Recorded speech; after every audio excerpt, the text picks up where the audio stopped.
All right, so Jim, Antoine, thank you guys so much for coming on and chatting with Movers and Shakers Unlimited. Really do appreciate it. I guess I'll start first with just the question of how you guys got involved, with this project with Most Wanted. Well, for me, I was sent the script.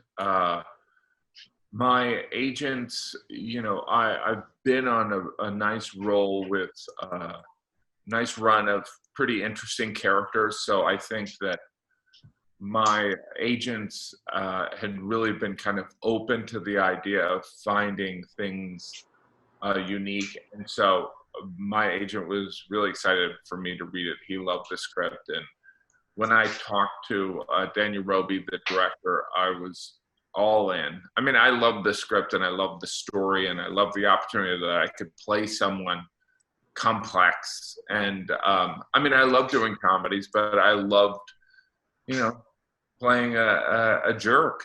It's fun. Sure, definitely.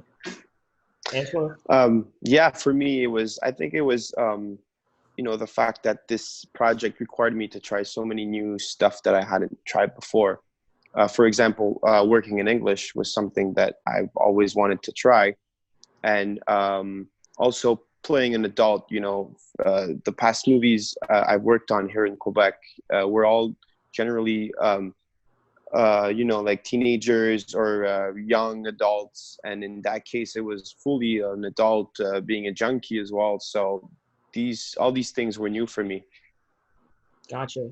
And with that added caveat of it being inspired by a true story, can each of you, speak to that in terms of the process of your characters themselves, because it's a completely different animal. I feel when you're doing a story that's inspired by true events versus something that's fictional. Yeah, I would say for me, when you play a character inspired by true events, at least from my experience in the roles I've had, there's always, you want to be respectful that you're portraying someone, a real person, but you also, I think, ultimately have to serve this story and the vision of the director and the writer. And so my character is unique in that he kind of disappeared from the face of the earth. And so I couldn't do any research on him.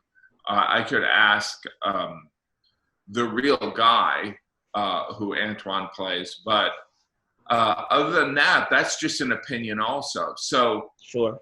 For me, it ended up being what serves this story best and what serves the director's vision best. Antoine? For me, I think it was to, I think at first when I came up on the project, I didn't know it was a real story. And the first thing I asked Daniel Roby, the director, is the guy still alive today?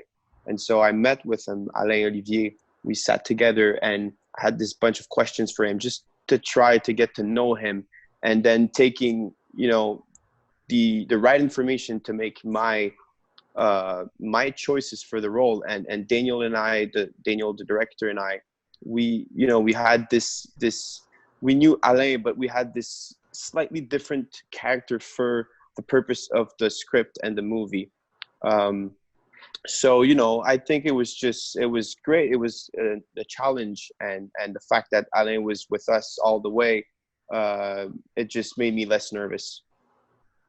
All right, absolutely. Now, also, in lieu of, as you were saying, Antoine, of making that transition of portraying a character who's younger versus an adult character, can you talk to that in terms of perhaps the process is exactly the same, or maybe it's slightly different in getting the mindset of that character, in terms of their experience and things that they have gone through versus, perhaps some of the younger characters that you portrayed?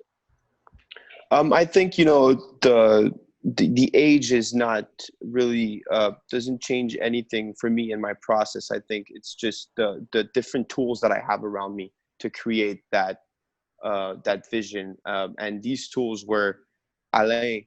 It was Daniel Robbie, who's been on this project for over 12 years now, and just trying to dive into this bunch of different information.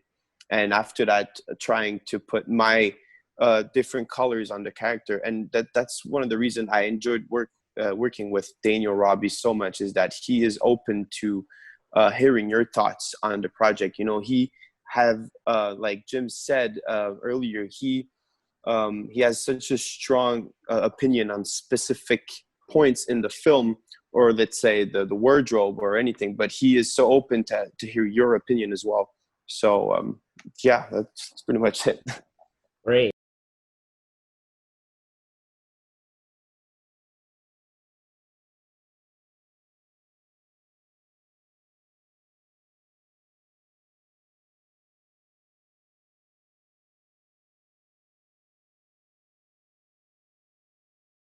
Yeah, I mean, well, there is something of, yeah, this is the perception. The entertainment industry is the perception industry. Sure.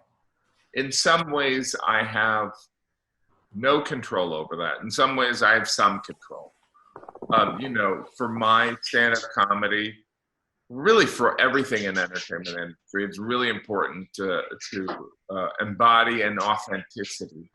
And so the authenticity I hopefully capture in my stand-up is so personal that having the break in acting to portray someone who's not like that is incredibly rewarding. But also all the characters I portray in acting, and the same with Antoine, it's like you got to find that person in you.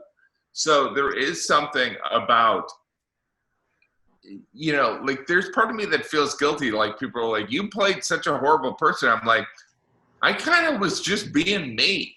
Do you know what I mean? And because you end up justifying so much of it. Sure, yeah. And you end up being on this character's side. You can't have judgment. You have to be, you know, you can't have any hesitation in their decision-making process, because if you do, then you're acting. And so I often find out, you know, when I'm shooting something, an acting role where I'm playing a bad guy or a flawed character, that people will be, oh, your character is such a jerk. And I'll be like, there's part of me that wants to defend him.